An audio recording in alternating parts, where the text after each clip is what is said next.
যুদ্ধকে যে বর্বরদের ব্যবসা বলা হয় সেই ব্যবসায়িক সম্ভাবনাটি সুদে আসলে কাজে লাগাতে চান ইউক্রেনের নেতা ভলোদিমির জেলেনস্কি।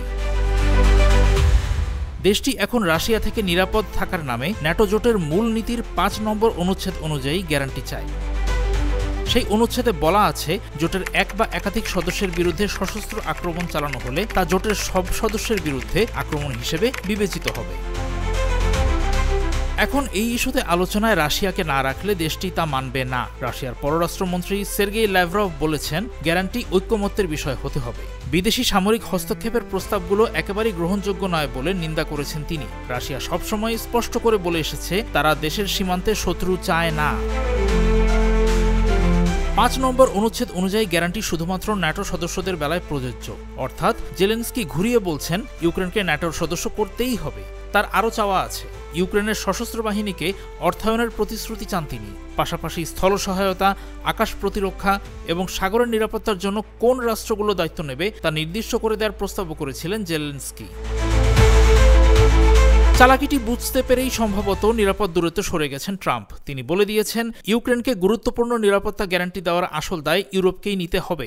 সেখানে যুক্তরাষ্ট্র প্রধান ভূমিকা নেবে না, দেশটি সহায়তাকারী হিসেবে থাকতে চায় বলেছেন তিনি। ইউরোপই ইউক্রেনকে আসল নিরাপত্তা গ্যারান্টি দেবে, কারণ তারা ঠিক সেখানেই আছে, আর যুক্তরাষ্ট্র ব্যাকআপ হিসেবে থাকবে বলে জানিয়েছেন ট্রাম্প। এক্সট্রিম মশার কয়েল প্ল্যান্ট ফাইবার দিয়ে তৈরি, ডেঙ্গু, চিকুনগুনিয়া বাহি সহ যে কোনো মশার বিরুদ্ধে দেয় এক্সট্রিম সুরক্ষা। গত সপ্তাহে জেলেনস্কির সঙ্গে ওভাল অফিসে কথা বলার সময় ট্রাম্পকে জিজ্ঞাসা করা হয়েছিল, ইউক্রেনের নিরাপত্তা গ্যারান্টিতে মার্কিন সেনারা থাকতে পারে কিনা।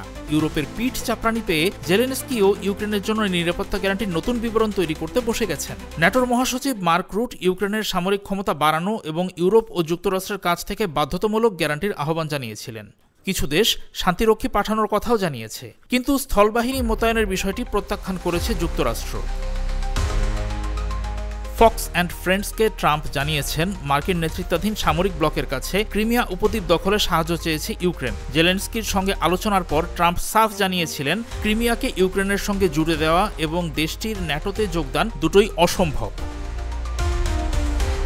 কোনো ঢাকঢাক গুড়গুড় বা ঘুরিয়ে পেঁচিয়ে কথা বলছে না রাশিয়া। ইউক্রেনের মাটির উপর কোনো লোভ দেশটির নেই। ইউক্রেনীয়দের নির্যাতন থেকে জাতিগত রুশ এবং রুশভাষী জনগণকে রক্ষার দাবি তুলছে দেশটি। রুশ পররাষ্ট্রমন্ত্রী জানান, তাদের দেশ পৃথিবীর সবচেয়ে বড় ভূখণ্ড নিয়ে তৈরি। তাদের উদ্বেগ ইউক্রেনের ভূখণ্ডে বাস করা রুশ জাতিসত্তার মানুষদের নিয়ে। তাদের লক্ষ্য ইউক্রেনীয় ভূখণ্ড থেকে রাশিয়ার যেকোনো হুমকি দূর করা, নাৎসিবাদ নির্মূল করা।